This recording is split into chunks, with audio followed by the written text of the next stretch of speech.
টাকা পয়সা নেই, যাই কি করে যে টাকা রোজগার করব। গাছ কেটে টাকা রোজগার করি, যাই বাড়ি থেকে কুদালটা আনি।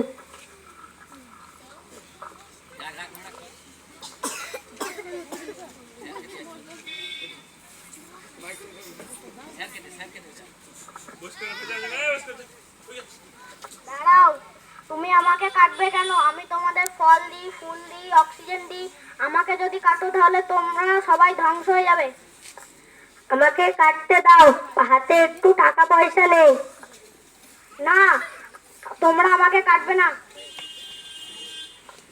দাঁড়াও, এখন আমাদের এই গাছটাকে কাটলে আমাদের অপমান হবে। না, আমরা গাছ কাটতে দেবো না। আমাকে কাটতে দাও। না, আমরা গাছ কাটতে দেবো না। যে গাছ তোমাদের ফল মূল দেয় সেই গাছ তোমরা কেটে ফেলছো। সরি, আমার ভুল হয়ে গেছে।